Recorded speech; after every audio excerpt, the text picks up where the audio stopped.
Now, the acceptance of the problem. Acceptance is a critical step in developing an adaptive emotional response and dealing with the presenting problem as it works side by side with healthy adaptive coping.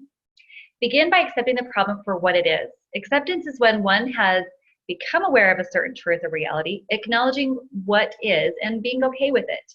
Accepting a problem is not a passive approach and does not suggest that you like or consent to it, or you must simply tolerate a particular outcome, although acceptance may indicate less of an outward behavioral attempt toward change. It is more specifically implied toward an emotional or cognitive state. To have healthy and adaptive responses, we must first remove any cognitive distortions, reducing the efficacy of our brain function and causing sabotage cycles.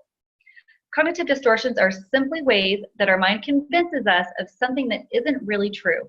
These inaccurate thoughts are usually used to reinforce negative thinking or emotions, telling ourselves things that sound rational and accurate, but only serve to keep us feeling bad about ourselves. For instance, a person might tell themselves, I always fail when I try to do something new. I therefore fail at everything I try. This is an example of black or white, otherwise known as polarized thinking. The person is only seeing things in absolutes, that if they fail at one thing, they must fail at all things. If they added, I must be a complete loser and failure to their thinking, that would also be an example of overgeneralization, taking a failure at one specific task and generalizing to their very self and identity. Cognitive distortions are at the core of what many cognitive behavioral and other kinds of therapists try and help a person learn to change in psychotherapy. By learning to correctly identify this kind of harmful thinking, a person can then answer the negative thinking back and refute it. By refuting negative thinking over and over again, it will slowly diminish over time and be automatically replaced by more rational and balanced thinking.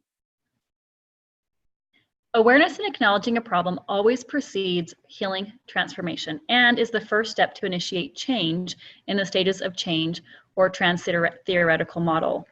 The stages of change model has been found to be an effective aid in understanding how people go through a change in behavior or emotional responses. In this model, change occurs gradually and setbacks are an inevitable part of the process of making adjustments or a lifelong change toward growth and personal improvement. People are often ambivalent during the early stages of change, including our acceptance of a problem. This will show up as resistance, denial, or escapism by running away from the problem, but eventually develop a proactive and committed approach to personal growth and changing an unhealthy response or behavior. The power of acceptance moves us from the attitude of being unwilling to change or resistant to a problem that would impel reactive behaviors to a more neutral stance that would enable clear and rational thinking. This model is important for those working with clients or taking their practitioner course to more adequately guide their client through these stages and demonstrates that change requires a gradual progression of small steps toward a larger goal. Individuals move through a series of stages of change as they progress in modifying problem behaviors and maladaptive emotional responses. Each stage requires certain tasks to be accomplished and certain processes to be used in order to achieve change. These stages of change are pre-contemplation, contemplation, preparation, action, and maintenance. Stages of change may often be characterized by ignorance or denial of a problem. When we or others are in this stage, we often believe we are bound to a current state or circumstance, or that we have no control over our circumstances. We might believe it is either other people's fault or we have no control over our situation or behavior. In some cases, people in this stage do not understand that their behavior is damaging or may be uninformed about the consequences of their actions.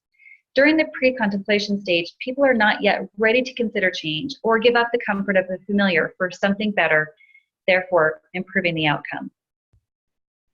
Far too many of us are desperately in need of help and healing, and may even spend years lamenting over our problems or crying out for help, yet unsure how or unwilling to change our circumstances or seek proactive ways to do something about it.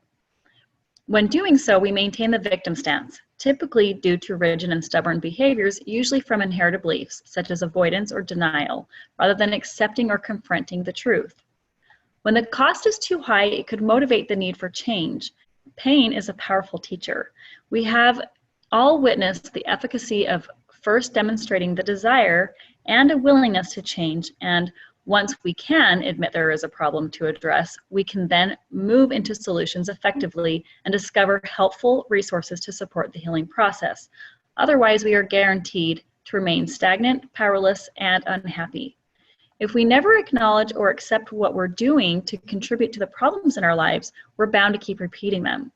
We may all recall a time when we experienced this type of paralysis, known as the freeze response, from the adrenaline's fear state and the primitive brain's reactive states of fight, flight, or freeze responses. Denial is a protection mechanism to avoid facing change, consequences, or pain, and sometimes harsh realities of the truth that may be faced. Therefore, it is an avoidance tactic, which is a common coping strategy to anesthetize ourselves from the pain, as perhaps a conscious or unconscious refusal to accept the facts or present reality. Unfortunately, denial can cause us to place blame on others for the wrongs in our life and deny our power and ability to make the changes in our own life or take responsibility for what we're doing wrong. As we've discussed, empowerment comes via accountability. Pain is inevitable. We have the choice to remain trapped in denial or choose to confront the inevitable and accept the growing pains that come with change. The excuses we tell ourselves are disguised as self-sabotage. When the pain of being stuck in denial becomes greater than the pain to accept the truth, we will abolish all excuses and initiate steps toward change, searching for a way out or solution. When in the contemplation stage of change, we're often stuck at a mediocre level of satisfaction and may ignore what we really need in order to give up old behaviors to be happy. When we begin taking direct action toward achieving a goal and modify our behaviors related to the problem, do not be misled that change is a quick, overnight process or that there is a magic pill. Making changes is imperative to our progress, but be patient with yourself if you feel set back by an old programmed response.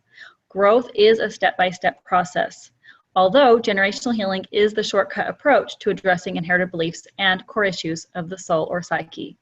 This step in the stages of change model is illustrated by taking proactive action toward our goal of changing the problem, which is often comprised of modifying behaviors that are related to the presenting problem.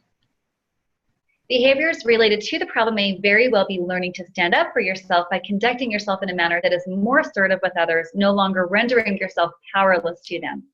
Recognizing that passive behaviors, such as a lack of boundaries or believing that others can assert power over us, can not only become a cause of our problems, but also a consequence.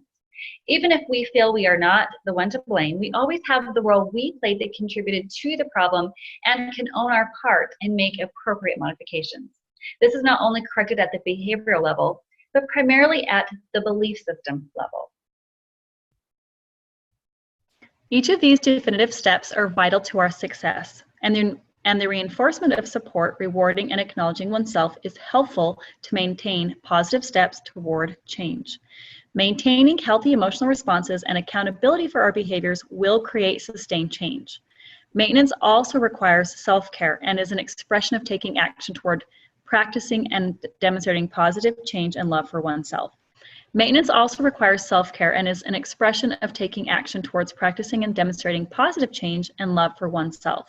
Self-care is not a matter of time, as many would argue. It is, however, an issue related to self-love and discipline and will prevent burnout, escaping to unhealthy habits or maladaptive behaviors that result in time and energy management. Always putting out more fires rather than preventing them through self-care. This is an effective means to live a more evolved and fulfilling life. Reward yourself when you successfully avoid engaging in old behaviors, and remember that progress is gradual. Please duly note that it is often expected that the efforts appear to fail should one encounter a setback or relapse may occur, after which the individual falls back on old behavior patterns and begins another cycle until it is gradually mastered and overcome. It is only reinforcing the new healthy programming as an attempt to test the waters once again to see if it still has any power or charge over us. If the emotional charge, or should the old programming be finally neutralized and the desire to overcome the old faulty programming, rest assured you are back on course and 3/4 of the way there. We are always being stretched again and again in old patterns as a means to ascend the problem and reach elevated levels of self-mastery. Now let's determine your level of readiness for making positive change and necessary adjustments to achieve your desired outcome. On a scale of 1 to 10, 1 being the lowest and 10 being the highest, what level of commitment to your growth and individual advancement are you? Do you recognize any of your own ambivalence or hesitation, such as procrastination, denial, or resistance to making necessary changes to your life, including negative behaviors and poor coping choices as outlined in this model, that would interfere with your desire to overcome your presenting problem and achieve a better outcome? If you answered yes, describe some of your hesitations or resistance. Are you aware of any of your behaviors or responses that you have initiated or contributed to your presenting problem? And if so, list one or more. Are you still unaware of how you could be contributing to this presenting problem? Are you putting off making necessary changes that could otherwise help you solve or resolve the issues you face related to your presenting problem? If so, are you afraid that the effort may not be worth it? Have you been able to accept the problem for what it is, or at least make peace with it? What actions, if any, have you already taken toward achieving your desired outcome in an effort to work through your chief problem?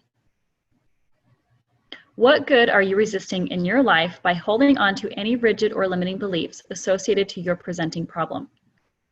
What is the cost versus the payoff of holding on to these beliefs? What would you desire in the place of these unwanted limitations instead? This will ultimately determine your commitment to your personal success.